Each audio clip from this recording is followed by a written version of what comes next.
it's nice to be reminded of a time in municipal politics where there were people from a broad political spectrum working together. That was our intent in creating this space.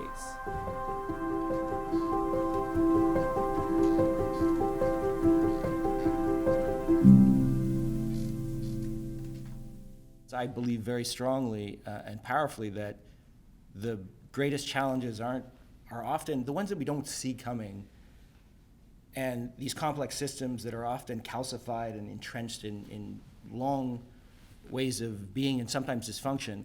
The breakthroughs lie in slowing down to look at the process well enough to find the uncomfortable spaces in between things that we're not seeing, and leaning into those very intentionally and slowly to find the breakthroughs. They're often not on the extremes. They're sometimes in some uncomfortable space in between. They're often in even like an uncomfortable conversation between an unlikely political bedfellow that you're running against, that you have to find what you have in common and break bread and barley with.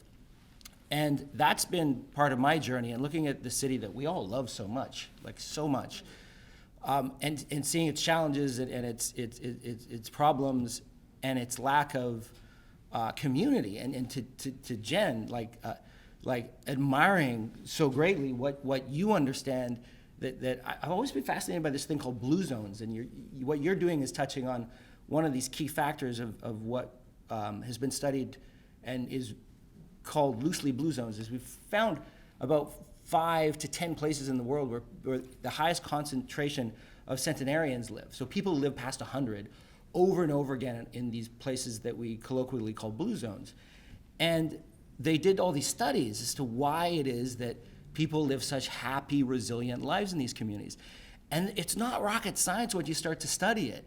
There's healthy lifestyles, good food, shared community. They're designed around centers where often there's a central plaza or town gathering place where the young children intergenerationally can jump on the laps of the elderly that have seen them coming and going since they were born, and they remember each other. And when somebody notices in the town center that they haven't seen a certain grandfather in some time, well, they'll just go knock on his door and make sure that he's okay.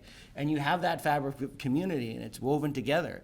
And it's something that we need more of in a city that obviously struggles with things like affordability and resilience, and it's something we need to build in, so I commend you on that. And us not thinking in a way that, as we look out to the oceans and in the water and the mountains, that we somehow have our backs to each other, right? And we need to fix that. Lastly, admiring Kevin's courage and bravery and that sense of even familial responsibility. Where are you, Kevin?